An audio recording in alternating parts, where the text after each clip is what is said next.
بیستی هەرێمی کوردستانە.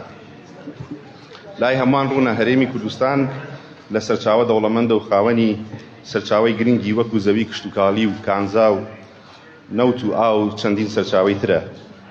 بۆ سوودوەرگرتن لەم سەرچاوانە پێویستمان بە دیدگایەکی ڕوون و پلانی استراتیژیکی تۆکمە هەیە.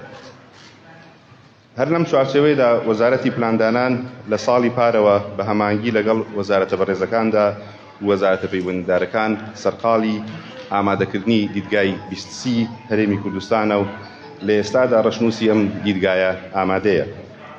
و ئەمڕۆ لەم وەرکشۆپەدا لەگەڵ ئێوەی بەڕێز گفتوگۆی لەسەر دەکەین و دواتر بە سنج و تێبینیەکانی ئێوەی بەڕێز ئەم دیدگایە دەوڵەمەندتر و گشتگیرتر دەکەین.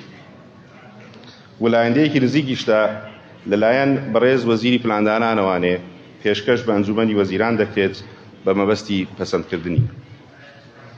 هەروەک لە بەرنامەی کابینەی نۆیەمی حکوومەتی هەرێمی کوردستانە ڕوونە و بەردەوام جەنابی سەرۆکی حکوومەتی هەرێم جەخت دەکاتەوە کە ئامانجی یەکەممان خزمەتکردنی هاوڵاتیانی کوردستان بێت. لەم دیدگایەش خزمەتکردنی خەڵک وەکو ئامانجی یەکەم لەبەر چاو گیراوە و یەکێکە لە چوار کۆڵەکەی دیدگاکەمان. مەبەستمانە بە دیدگایەکی ڕوون لە ڕێگەی سەکتەرە جیاوازەکانەوە بە پلانێکی تۆکمە و دروست خزمەتی زیاتری هاوڵاتیان بکەین. گرنگیدان بە خەڵک تەنها دابینکردنی خزمەتگوزاریە گرنگەکانی حکوومەت ناگرێتەوە بۆ هاوکاریکردن لە پەرەپێدانی توانەکانیان، بەڵکو هاوکات ئەرکی حکوومەتە کە هاوبەشی بە خەڵک و ڕێکخراوە و دامەزراوەکانی دەرەوەی حکوومەت بکات لە بڕیاردان و گوێگرتن لە بیر و بۆچوونیان لەگەڵ دنیابوون لەوەی کە هەست بەوە دەکەن کە بەڕاستی حکوومەتەکان نوێنەرایەتی ڕاستەقینەیەوان دەکات. ئێمە دەزانین کە بە نرخین سەرچاوە خەڵکەکەمانە و دیدگای ئایندەشمان لەسەر بنەمای بەهێزکردنی خەڵک دەبێت و بۆ دابینکردنی پەروەردەیەکی باشتر، پێشکەشکردنی خزمەتێکی سەردەمیانەی تەندروستی و پەرەسەندن بە بازارێکی کار کە هەموو کەس بەپێی توانا و ویستی خۆی بتوانێت ئایندەی خۆی دروست بکات. هاوڵاتیانی ئێمە خەڵکێکی قوربانیدەر و خەباتکارن، بە مێژوویەکی سەخت و پڕقوربانی داگەشتون بەم خود فەرمانڕەوایی ئێستا. هەر بۆیە هاوڵاتیانمان شایستەی ئەوەن باشترینیان پێشکەش بکەین و هەر لە ئامانج و پلانی حکوومەتەوانێ بەڵام هاوکات چەندین بربەست و ئالنگاری لە بەردەم جێبەجێکردنی پلانەکانی حکوومەتدا. هەوڵمان داوە لەم دیدگایەدا ئالنگاریەکان دەستنیشان بکەین تا بتوانین بە باشترین شێوە ڕوبەری ببینەوانێ. کۆڵەکەی دووهەمی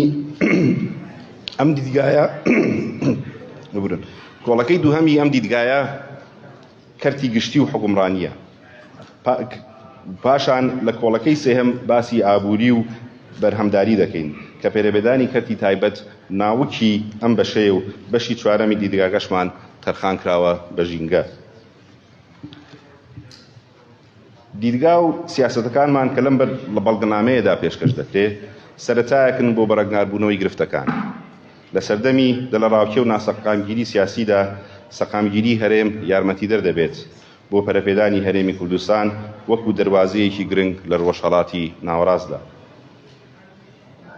دەروازەیەک کە بەڕووی بازارێکی 30 میلیۆن کەسی لە بەشەکانی تری عێراق کە ڕێگە خۆش دەکات بۆ ئاڵەگۆری نێوان بازارەکانی عێراق، ئێران، سووریا و تورکیا. هەرێم دەتوانێت ببێتە بەشێک و شوێنێک بۆ حەوانەوەی بۆ خەڵکانی وڵاتانی دیکەی ئاسیا و تەنانەت ئەوروپاش، هەروەها دەبێتە نێوەندێکی بازرگانی نێودەوڵەتی.